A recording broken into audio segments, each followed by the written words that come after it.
Well, two business stories leading this evening. VBS's curator is confirming that the bank had serious mismanagement and governance issues, and global consultancy firm McKinsey apologising for overcharging Eskom. Chief Economist and CEO at Pan-African Capital, Iraj Abedian, joins us now.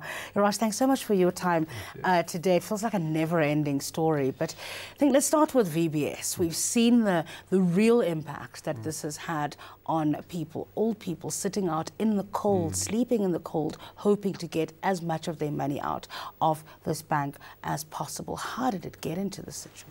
We got into it, obviously, fraud to begin with, but also poor governance. Internal auditors slept on the job. PwC it was, KPMG again. So many things have gone wrong. A whole lot of crooks masquerading as executives, supported by another set of incompetent people who reported or misreported. And also it just shows that there are cracks in our bank oversight processes. And let's talk a little bit about that. Could the SARB have picked this liquidity crunch up earlier? Were there things that could have happened? Well, not if they just trust whatever they've been given. Every 3 months or every 6 months they get a report, solvency, liquidity, capital adequacy, tick the boxes, and the CFO writes on it, and the internal auditors give the go-ahead, and the external auditors don't raise any flags. So if you're a bank regulator, how do you pick it up? So, but the crack are something else. It's not the first time that's happened. Over the past 20 years, we've had so many of our second and third tier banks going, and no executive has gone to jail. Nobody has been really brought into account personally.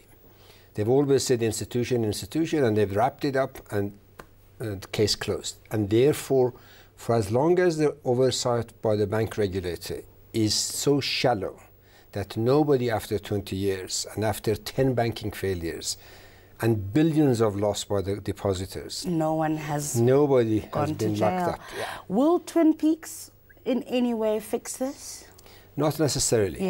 If you just relocate the loci of oversight from this office to that office without changing explicitly the governing legislation, office changes is not going to do that. Of course, there's a spread here as well. We know that the depositors will be able to draw up to 100,000 Rand of their money from Nedbank from Friday.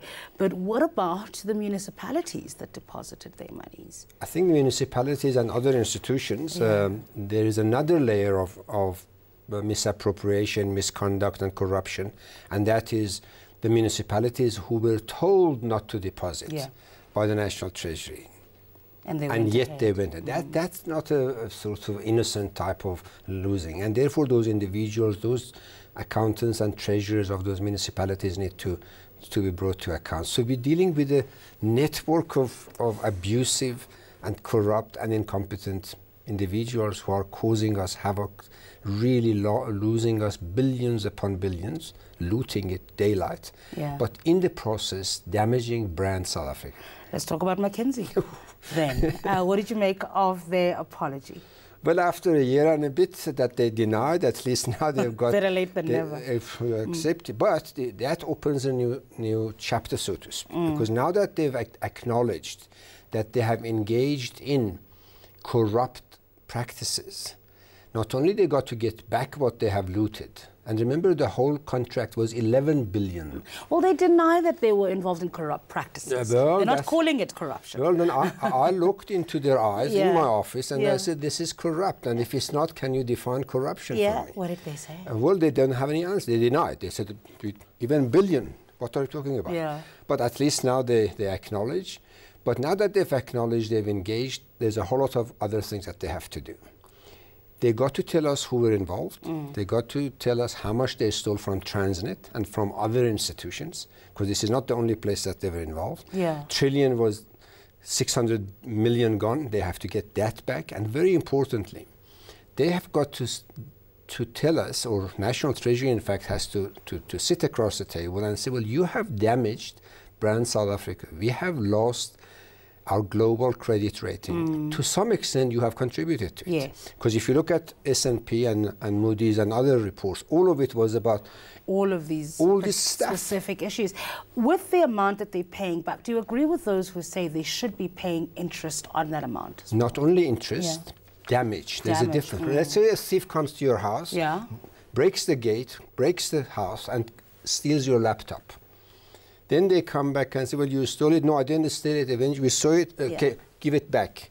You can't just give the laptop and say, well, that's entire damage that I have. Because what about the gate? What about the house? What about the trauma? What about my emotional trauma? Trauma, exactly. And what about the loss of creditworthiness? So this facade of we overcharging, there is no overcharge. We looted. We abused our position. And of course, that is specifically the National Treasury and Minister of Finance. They are the custodian of bankrolling Eskom. And when money goes this way, they got to talk to this KPMG, SAP, and McKinsey. We cannot have a new dawn when these global and local corporates, whether it be VBS or whether it be McKinsey's or SAP, this is not the way to do business. We'll leave it there. Thanks for your time.